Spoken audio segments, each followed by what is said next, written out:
Hey everybody, this is Jim at SP500chart.com coming to you after the close on 9/11/2012.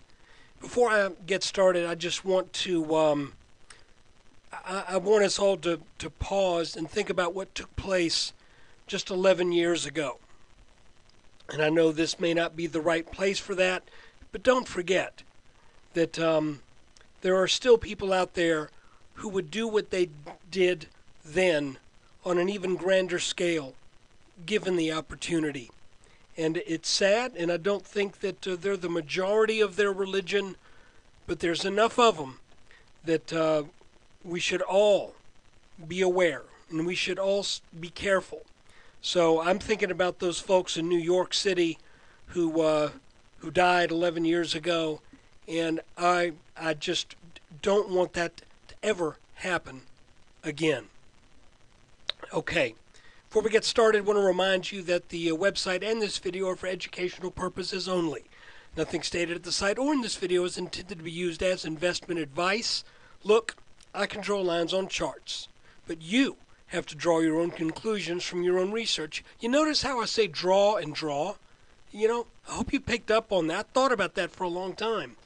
But anyway, you've got to draw from your own conclusions and make investment decisions that are suitable for your personal financial situation. And what I mean by that is some people can take a 10% loss and just take it right in stride, not even bat an eye and go, I'm hanging with this. Other people, they get down 5%. Maybe they're in options, so their stock is down 5%, and they're a hurting puppy.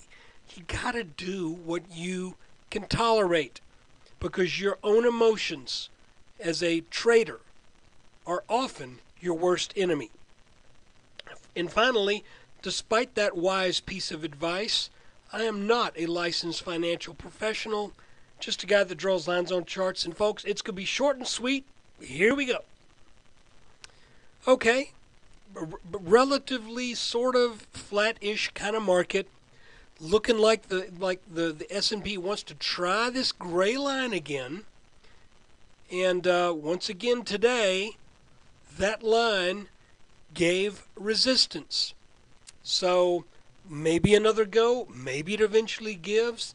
But one thing's for sure, at least for now, that strange spine, if you will, that's drawn through the midway point of these two major bottom and major top lines, and it's not perfectly midway early on, but it kind of works its way to that midway point, and we have worked over it and below it at times. That line once again turned the S&P back. Now, I think if you look at this chart, you're probably going to anticipate my next little line I'm going to draw. Yes. Since we had two bounces down here in the around the high 1420s, I'm thinking this line maybe deserves treatment as something of a little neckline, just in case the market decides it wants to get down below 1430. And if it does, then we're probably going to end up taking this line out here too. And I think if we do that, then we head down to retest this level right here. And because for one, we have not seen a back test of this broken line on that big breakout last Thursday. And second of all, I still feel like this area, for some reason, I just have this sneaking suspicion that this gets tested again. And I kind of think it gets broken. But I can't say that until it happens. And until these things start happening, just hang with it, you know. If you're long, I don't think at this point I would look to go short, because this market has been killing shorts. I mean, literally, we are just what? A few points off a 4-year high? Is that how long it's been? Yeah.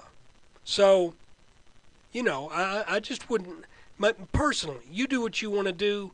If you can tolerate that, you may in the long run be rewarded. But for me, I'm not. Right now, I'm still way in cash, maybe 20% in stocks, but things that are running a little contrary to the market. Got some precious metal stuff going on, and I also bought, strangely enough, don't laugh at me, but I bought some AMD. About a week and a half ago, I had a good to canceled order to buy AMD down at, what was it? Hold on, I'll tell you in a second. Shoot, I'll show you the chart. And guys, because I can brag, I can't always do this. I had a good till canceled order that got filled on the 5th at 343. And the funny thing is, I don't even remember why I had that order in at 343.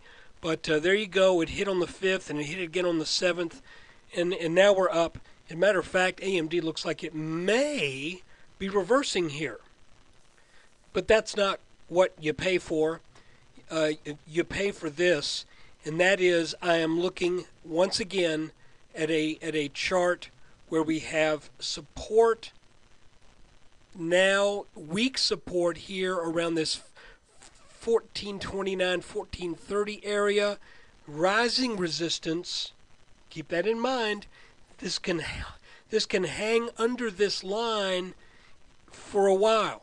Okay, it's not going to go anywhere real fast doing that, but that's possible. And if it does break this, then I would look at this brown line up here as being probably pretty strong resistance. And you'll remember that brown line is drawn from our last two major intermediate tops, both of which were head and shoulders here and here. And I'm just thinking the handwriting should be on the wall. If we reach that area, it should turn back. But if it doesn't, and if we were to break up over that in a technically significant way, then this market could run. You know, once we get over this area right here, where is the next level of resistance? Frankly, you don't get there until about 1600. Okay? There's nothing really that says we're going to run into trouble. If the market gets over this brown line, there's nothing that says trouble ahead until just under 1600 as I look at this chart. And so anyway, guys, that is the video for today.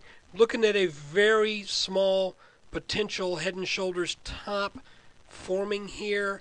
And if it does, then if it just does break down, then I think we're probably going to eventually shed about 35 points or so down to the high 1300s for another test of that level, possibly a little higher, maybe 1404, just in case gap support kicks in, where we had that big gap up day that caught everybody back in here flat-footed.